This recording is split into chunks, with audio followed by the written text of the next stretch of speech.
Bonjour à toi, j'espère que tu vas bien. Ceci est une guidance sentimentale, une guidance couple.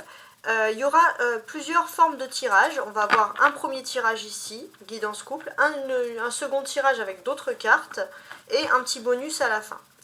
Pour savoir si ce tirage est fait pour toi, parce que vous êtes nombreux à regarder ce tirage, j'ai une carte de l'oracle des sorcières que je vais d'ailleurs tirer et on va s'inspirer du message qui ressurgit. Donc si le message t'évoque quelque chose, je ne sais pas tout mettre en l'air, si le message t'évoque quelque chose, c'est bien entendu que ce tirage est fait pour toi. Je remets ça un peu droit. Et on s'en occupe après. On va d'abord regarder le premier message. Est-ce que ce tirage est fait pour toi? Alors, je t'invite pour savoir à regarder dans tout premier lieu le message. Joie et plaisir. On a une personne au milieu d'un champ de coquelicots, apparemment il y a un pique-nique, voilà, une personne qui a savouré, dégusté, qui est avec ses chiens, son chien, ses deux chats, qui s'éclate, qui fait des roues. Donc une personne qui est a priori très heureuse. D'ailleurs on a le soleil derrière, voilà, c'est pas mal. On a le numéro 10, si ça peut évoquer quelque chose, le feu en élément. Donc on a quand même quelque chose qui parle de, j'ai envie de dire, de dynamisme. C'est aussi pour moi l'apogée, la fin des fardeaux. Enfin quelque chose qui se libère. Donc si ce message t'évoque quelque chose, c'est que ce tirage est fait pour toi. Alors, on commence tout de suite. On va considérer donc que ce tirage est fait pour toi. Toi et ton autre, comment les choses se passent ici? Alors, une tour, l'autre, oh, pas mal. Alors, ce que l'on sent, c'est que toi et l'autre, vous vous regardez et a priori, il n'y a rien entre vous. Donc, on peut parler d'un couple pour qui ça roule. Derrière toi, il y a un voyage. Donc, peut-être que quand tu parles à cette personne ou quand tu regardes cette personne, il y a une notion de voyage, il y a une notion de déplacement. Ton autre personne, on la sent un petit peu réservée. Là, on voit qu'il y a une autre personne. Alors, vous inversez. Hein, si, là, c'est toi, parce que j'ai une majorité de femmes, bien évidemment. Si tu es un homme, ça sera quand même ici. Donc, il y a une autre personne qui regarde cette personne. Mais on sent qu'il y a une réserve. Entre eux, ils ne se parlent pas. Cette personne, elle est focalisée vers toi. Alors, est-ce que c'est un ex? C'est quelqu'un? En tout cas, c'est a priori quelque chose quand même qui est plutôt positif. Ce que l'on va faire, c'est que sous chaque carte, on va tenter d'analyser un peu le message supplémentaire. Alors, sous cette personnalité-là, on a le 8 de bâton.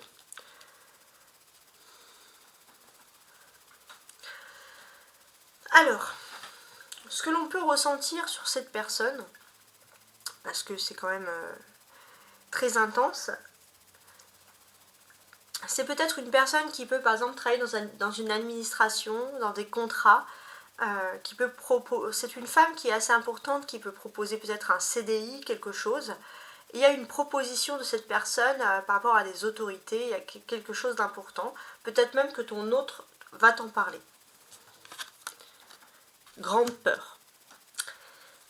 Pourquoi une grande peur? Peut-être parce que ton autre ne veut pas s'engager comme ça à la légère. Ton autre a une grande peur sur l'engagement, c'est peut-être sa grande angoisse qui ressort ici. Ok. Alors on va voir un peu l'accord. Le 9 de denier. En tout cas, ouais.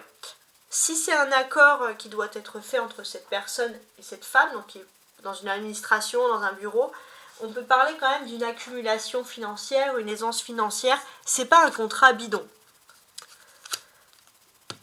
Donc, ton autre, je pense, peut-être ici, ça c'est tiré l'enfant intérieur du monde de Peter Pan, c'est le frère de Wendy.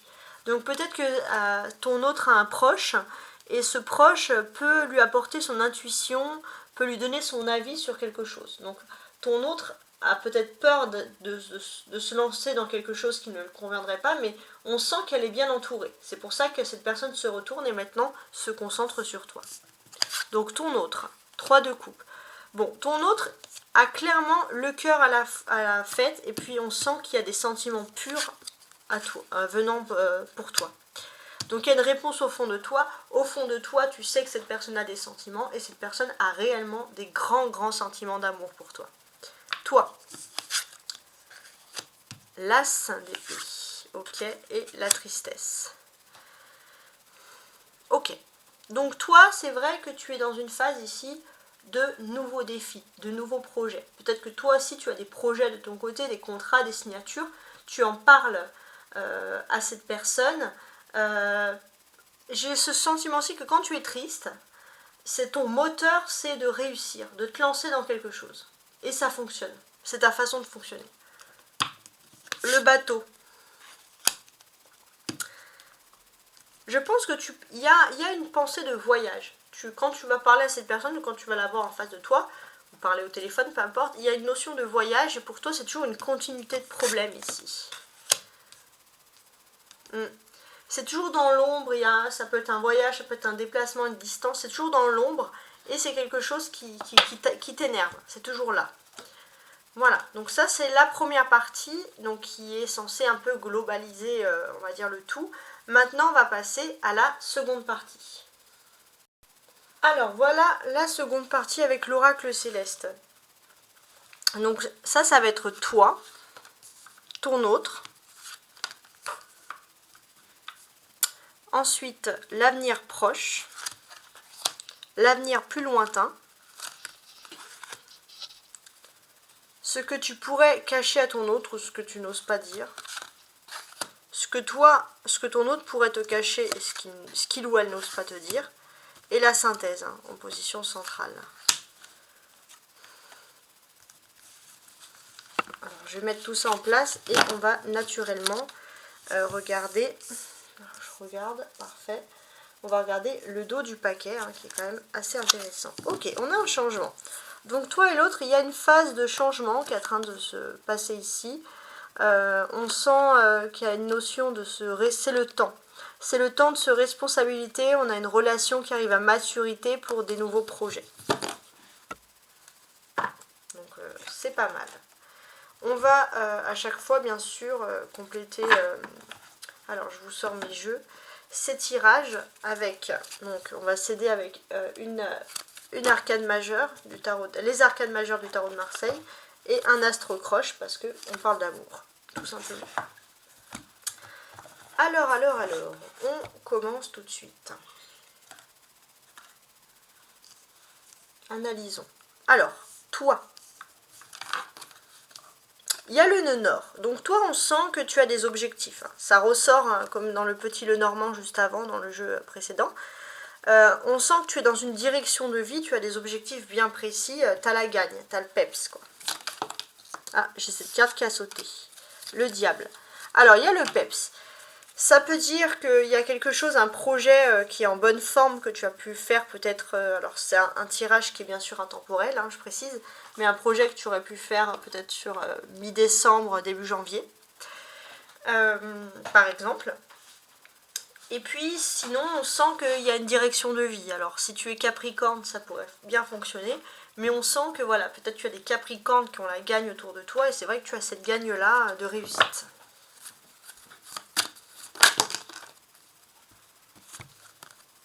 Ouais, ça c'est quelque chose que tu as des... Au moment où tu regardes cette vidéo, tu as des directions importantes. Tu souffres quand même de l'éloignement de cette autre personne également. Il y a un éloignement peut-être même géographique, c'est peut-être pour ça qu'il y avait le bateau tout à l'heure, on avait vu. Alors, ton autre. Bélier. Alors, ça ne veut pas dire que ton autre est forcément bélier, mais ton autre peut avoir des caractères d'un bélier. Ton autre peut avoir le caractère d'un bélier comme quelqu'un qui est passionné, par exemple.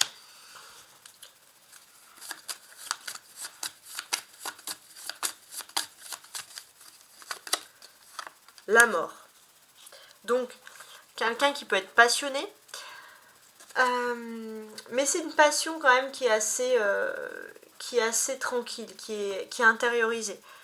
Il se peut aussi que si tu connais quelqu'un qui est scorpion dans ton entourage, ton autre peut partager les mêmes passions. On peut aussi qu'une personne très passionnée dans le point de vue spirituel des choses.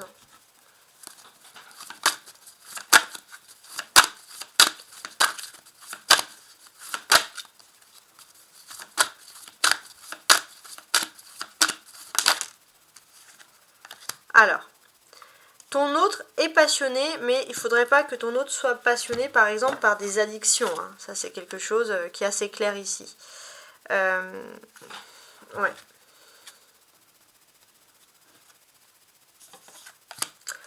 Ton autre, c'est quelqu'un qui se lance vraiment... c'est un moteur, les défis, les passions, mais voilà, il faut pas que... L'addiction, c'est que c'est trop. Il ne faut pas non plus que ce soit trop. On sent que ton autre a peut-être, pour moi, je pense aussi, des nouveaux projets professionnels. C'est pour ça que cette personne a de l'énergie à revendre, mais il ne faut pas non plus que le travail soit une addiction. Pour certains, ça peut être vraiment le travail qui est perçu ici comme une addiction, et là, ça devient problématique. Donc peut-être que tu connais des béliers qui sont sur un travail, peut-être qu'il a perdu du bélier fin mars, début avril, où ton autre va penser à énormément travailler, mais c'est vrai que c'est quelque chose qui peut être perçu ici comme usant. Alors, dans l'avenir, enfin dans ta relation actuelle entre toi et l'autre actuellement. Jupiter, donc on sent que Jupiter c'est la chance. On peut sentir que dans cette relation de couple, justement, il y a énormément de chance.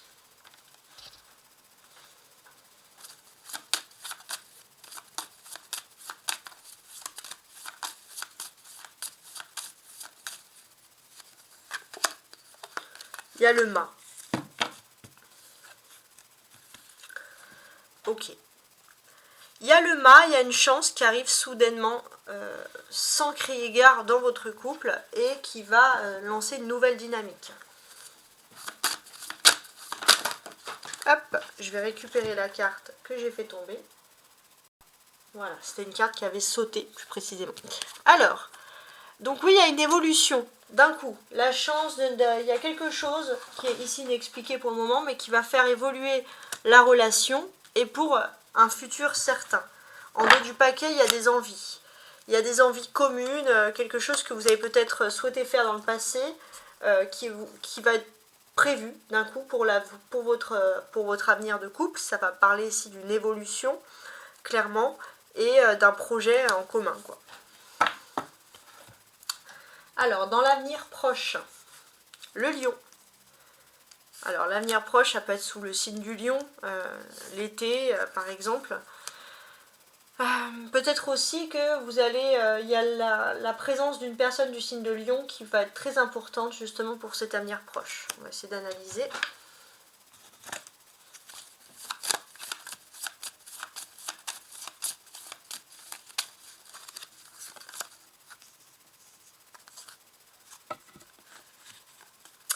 On a la justice.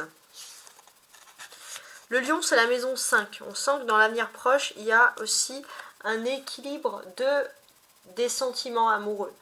Il y a une officialisation aussi des sentiments. On ne garde plus ses sentiments pour soi, on officialise. Il y a aussi peut-être le signe de la balance, hein, le lion, la balance. On sent que de toute façon, le lion, il a un côté, voilà, on l'a ici, royal, généreux, confiant. C'est ce qui va, les dynamiques du couple. Et puis la balance, on sent aussi que, voilà, on aime briller, c'est un couple qui est très charismatique, mais on est toujours dans la tenue, dans la discipline, on évite d'être trop exubérant pour que ça fonctionne. C'est un peu ça le message. Hop, bah décidément. Alors.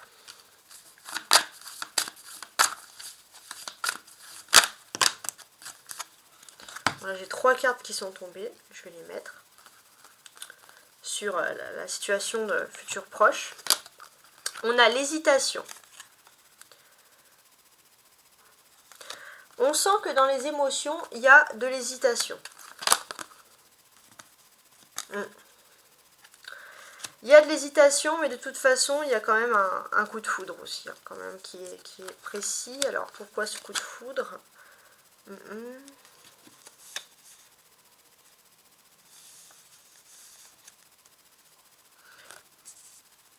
Je pense qu'il va y avoir des nouvelles, ça va être assez facile à examiner. On sent que tous les deux, c'est comme un coup de foudre qui va se passer. On a envie d'officialiser une union. Donc s'il y avait une période d'hésitation, d'un coup ça va changer. D'ailleurs il y aura des nouvelles sur ce sujet-là, beaucoup de discussions, etc. Une nouvelle, peut-être par message, caractérisée ici. Donc c'est très intéressant. En fait, ton autre a toujours voulu faire ça, mais il y a de la timidité. Et là, on sent qu'il y a un élément déclencheur. Il y a une personne qui va oser prendre le risque pour parler des envies, de quelque chose dans le passé, mais c'est des envies d'officialisation qui reviennent sur le devant de la scène. Alors, regardons ensemble ce que toi, tu n'oses pas dire à ton autre, ce que tu pourrais cacher, etc. Ok, la trahison. Il y a une histoire, alors ça ne veut pas dire que tu es dans une trahison, mais peut-être que tu as des pensées profondes que tu n'oses pas dire parce que tu as peur que ce soit perçu comme une trahison aussi.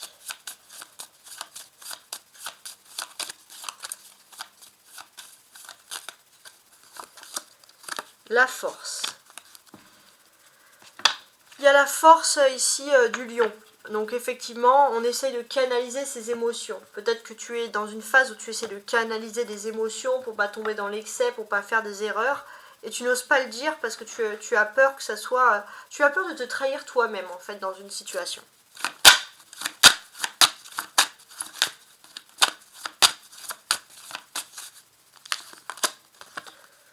C'est lié à une invitation. Il y a une invitation dans le passé. Et c'est par rapport à ça que tu essaies de te contenir. Ton autre, ce que ton autre n'ose pas te dire. Verseau. Alors, peut-être c'est l'histoire de quelqu'un qui est Verseau. Hein. Il y a aussi un côté avant-gardiste. Alors, on va essayer de voir.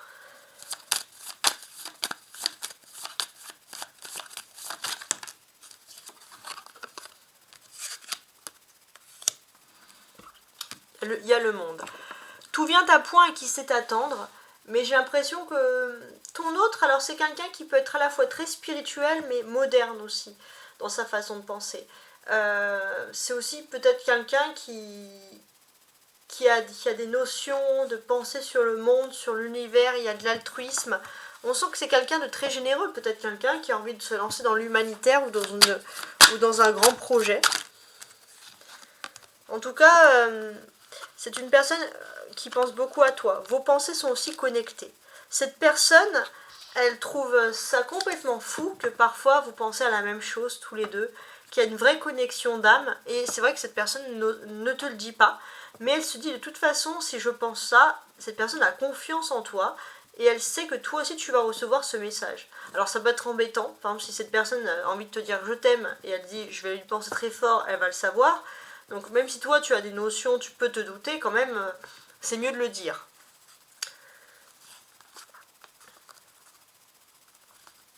Ouais. Il y a aussi peut-être ce côté aussi, peut-être quelqu'un qui est Verseau, ton autre a peur aussi que tu te fasses influencer par quelqu'un qui peut être Verseau, qui peut être perçu aussi ici, on va dire, comme immature en fait. Mm.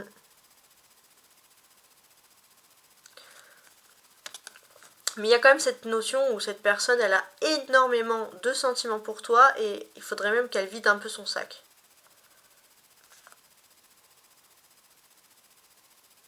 Ouais. Donc, il y a aussi ce côté un petit peu où cette personne, elle est charmée par toi. Elle est charmée par toi, elle n'arrive pas à se défaire de toi, elle pense tout le temps à toi. Alors, on va regarder la synthèse de ton couple entre toi et l'autre. Vierge. Ça peut être des lunes, des pleines lunes, ça peut être plein de choses. Mais ce qui est important de regarder, c'est que pour que vous soyez ensemble, il va y avoir un compromis qui va être fait. Il faut que vous, comme l'autre, soyez dans l'optique d'être utile l'un à l'autre. Et je pense que c'est la synthèse, c'est que toi comme l'autre, vous êtes utile pour l'un pour l'autre. Donc c'est un couple qui fonctionne sur le partenariat.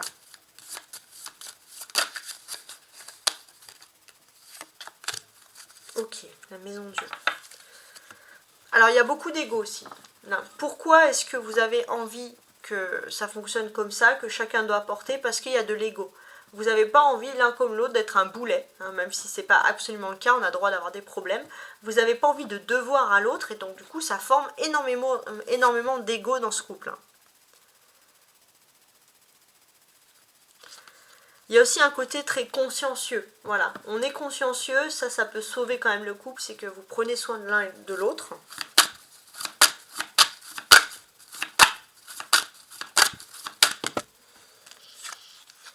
Voilà. Ça par contre, il faut stopper. Trop d'ego, c'est pas bon. C'est ce qui est conseillé ici, c'est de stopper les choses, tout simplement. On a 16, hein. 16 c'est quand même en numérologie le chiffre de l'ego. Donc oui, il faut stopper l'ego. En gros, l'ego, ça sert à rien, parce que à part, voilà, briser des cœurs, ça sert à rien. Voilà, tout simplement. Donc finalement, la seule chose qu'il faut stopper ici, la seule chose qui est négative, c'est le fait de voir toujours se dire je peux avancer dans ma relation si je suis utile à l'autre. Voilà. On a droit de s'aimer. Par exemple, toi, si tu te sens inutile, tu as l'impression de trahir cette personne. Voilà. L'autre personne, elle est un peu plus confiante quand même dans la relation. Mais malgré tout, il y a quand même de l'ego qui peut se créer ici. Donc voilà, on essaye de calmer un petit peu ça. Ça, c'est un peu la grande leçon qui est ici dite. Alors, j'ai également des signes ici pour certains. Donc on va tenter de remuer puis voir un peu les cartes. Ça, c'est la surprise dernière. Voilà. Alors, je voulais savoir un petit peu s'il y a de la jalousie dans le couple, pour quel signe ça serait? Qui serait le signe qui serait un peu en trop? C'est peut-être quelqu'un du signe de la Balance. Je ne sais pas si ça peut parler. Pour ceux, on va dire, qui sont considérés comme des âmes sœurs, qui vont avoir vraiment cette position d'âme sœur, ça serait les signes des Verseaux. Verseau, âme sœur, je ne sais pas si ça peut parler. Il y a un contrat d'âme. Hein. Il y a des contrats d'âme. Lion. D'accord. Les prochaines rencontres, si tu es vraiment, tu as quand même voulu regarder ce tirage, mais tu ne te sens pas vraiment en couple, je le fais quand même. Peut-être le prochain signe que tu vas rencontrer, un poisson. Bon.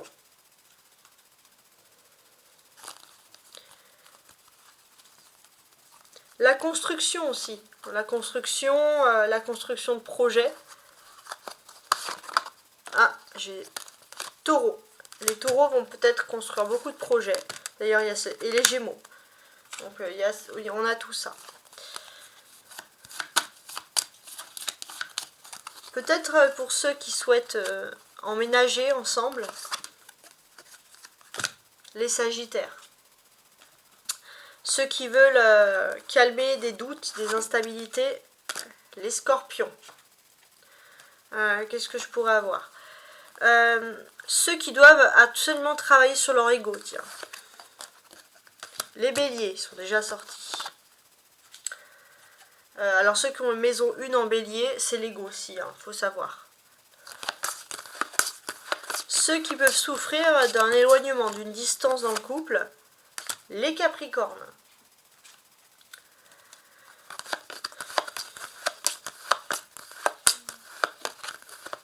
Qu'est-ce que je pourrais faire de plus? Tes projets de vie, c'est-à-dire ceux qui ont vraiment les directions de vie, le nœud nord, les cancers. Et là, on a la dernière carte. Donc, pour moi, ça peut être un signe qui va apporter une clé, une solution, les vierges. Ça peut être aussi pendant une période de la Vierge, pleine lune en Vierge, soleil en Vierge, etc. Voilà, ça c'était le petit bonus final. J'espère que tu apprécies en tout cas cette création, ce tirage-là. Je te souhaite une très belle journée ou une très très belle soirée. Si tu souhaites une guidance personnalisée, n'hésite pas à me contacter à tarotastroguidance@gmail.com. Au revoir.